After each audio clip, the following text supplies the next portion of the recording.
पर ईडी की रेड। ये बड़ी खबर, केंद्रीय एजेंसी ने भिलाई में घर पर ये छापेमारी की है।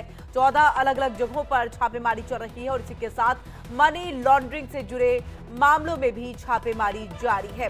तो सुबह से ही केंद्रीय एजेंसी की तरफ से भिलाई में जो घर है भूपेश बघेल का, वहां पर ये छापेमारी जारी है। और इन सबके साथ आपको बताया कि 14 अलग अलग जगह जहां पर ये छापेमारी जारी है, इन सबके साथ भूपेश बघेल के बेटे के यहां पर भी छापेमारी जारी है, जो कि रियल एस्टेट से जुड़े हुए हैं। और ऐसे में छत्तीसगढ़ के पूर्व मुख्यमंत्री भूपेश बघेल, कांग्रेस नेता, और ये आपको बता दें कि जांच की आंच जो है भूपेश बघेल तक भी पहुंच गई है और जांच की आंच में कहीं ना कहीं घिरते हुए दिखाई दे रहे हैं। फिलहाल दस्तावेजों को खंगालने की कोशिश में जुटी हुई है, कागजों को पूरी पैनी नजर के तौर पर देखा जा रहा है। और इन सब के बीच में जो बड़ी खबर है उसको लेकर के हम लगातार जानकारी दे रहे हैं कि ये बड़ी कार्रवाई जो है पूर्व मुख्यमंत्री भूपेश बघेल के यहाँ पर की गई है और इसी के साथ इनकी मुश्किलें बढ़ गई हैं। भूपेश बघेल जी के यहाँ ईडी की रेड हो रही है। कोई हैरानी की बात नहीं है, विपक्ष के यहाँ ईडी को ही भेजने का एक परंपरा भारतीय जनता पार्टी ने शुरू कर रखी है। यह रेड किस केस में है किसी को नहीं मालूम, क्यों हो रही है नहीं मालूम। आज से कुछ दिनों पहले कोर्ट ने सीबीआई का एक केस जो बघेल साहब के खिलाफ था उसको खारिज कर दिया था। कोई केस बघेल साहब के खिलाफ अभी नहीं है, लेकिन फिर भी आज ईडी की रेड उनके यहां हो रही है। हो सकता है आज संसद का सत्र शुरू हो रहा है, बीजेपी को जो चारों तरफ से घिरी हुई है उन्हें एक डिस्ट्रैक्शन चाहिए, ध्यान हटाना है, हेडलाइंस बदलनी है। ये उसी का एक षड्यंत्र बिल्कुल संभव है। यह भी हो सकता है कि क्योंकि भूपेश बघेल जी अब पंजाब में अपनी राजनीतिक गतिविधियां शुरू कर रहे हैं, प्रभारी बने हैं, तो उनको वहां डिस्टर्ब करने की कोशिश की जा रही हो। जो भी हो, भारतीय जनता पार्टी का एक अंग बनकर आज ईडी जिस तरह की काम कर रही है ये भूला नहीं जाएगा, हम भी याद रखेंगे। और चलिए इसी पर ज्यादा बातचीत करने के लिए स्टेट हेड मुक्ता पाठक का हम रुख कर लेते हैं। मुक्ता, जिस तरह से ये छापेमारी सुबह से ही जारी है और उसको लेकर के देखिए कांग्रेस की तरफ से प्रतिक्रिया भी सामने आ गई है और ट्वीट भी एक तरफ से भूपेश बघेल की तरफ से किया गया कि निराधार है सब कुछ, और उसके बावजूद ये जो है वो कार्रवाई की जा रही है ईडी की तरफ से। और वही वापस से आरोप लग रहा है कि विपक्ष पर हमेशा ईडी की नकेल जो है कसने की कोशिश एक की जाती है सरकार की तरफ से, केंद्र सरकार की तरफ से।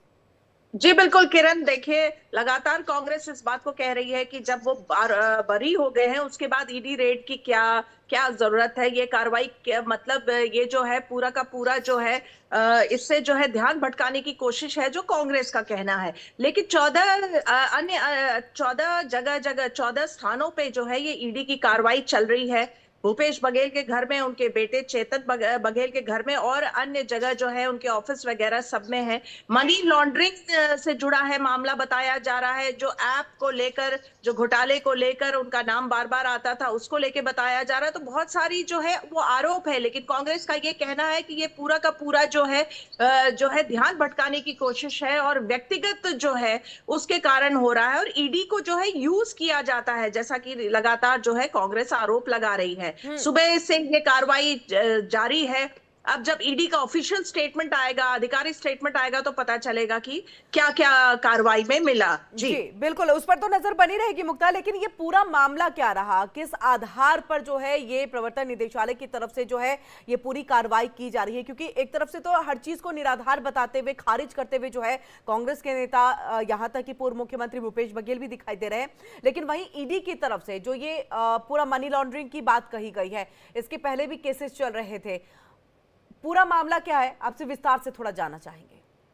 जी देखिए, आरोप तो बहुत सारे लगते आए हैं। एक जो महावीर ऐप को लेकर जो है, घोटाले को लेकर लगातार जो उन पे आरोप लगता आया है उसको लेकर है। मनी लॉन्ड्रिंग का केस है। अब जब ईडी के आधिकारिक बयान आएगा तो पता चलेगा कि इस वक्त जो है ये रेड का क्या मायने हैं। क्योंकि जिस तरह से कांग्रेस कह रही कि पूरा का पूरा जो रेड है राजनीति से प्रेरित लग रहा है। संसद सत्र शुरू हो रहा है, भूपेश बघेल जो है वो पंजाब में जो है एक्टिव हो रहे हैं, तो क्या कारण रहा है, जो ये टाइमिंग का क्या है, कोर्ट से उनको बरी कर दिया गया है, उसके बाद भी अगर ईडी रेड कर रही है तो किस आधार पे कर रही है, ये देखना होगा। जी बिल्कुल। और इसी के साथ देखिए, शराब घोटाले में भी पहले एक्शन जो है वो प्रवर्तन निदेशालय की तरफ से यानी कि ईडी की तरफ से लिया जा चुका है और कहीं ना कहीं इन सबको जोड़ करके देखा जा रहा है। लेकिन जो पंजाब की बात यहाँ पर पवन खेड़ा जो है वो करते हुए भी नजर आया। मुक्ता, देखिए उनकी तरफ से अभी प्रतिक्रिया सामने है। उन्होंने कहा देखिए पंजाब के वो प्रभारी बन गए हैं और कहीं ना कहीं अब पंजाब पर फोकस है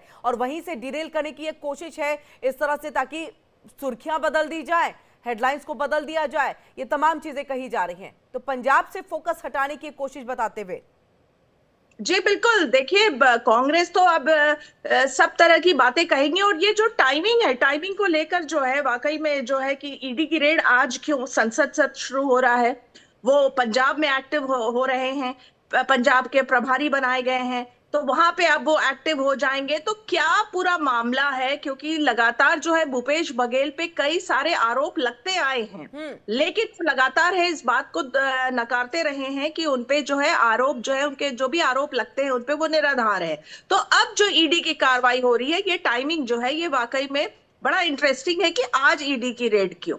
जी बिल्कुल। मुक्ता, अभी तक 14 और जगह जो है वहां पर रेड की गई है। कौन कौन सी जगह है उनके कार्यालय पर, और क्या अभी तक कुछ हाथ लग पाया है? कुछ सूत्रों के जानकारी मिली हो, अंदरूनी कोई खबर सामने आई हो कि अभी तक कुछ हाथ लग पाया हो?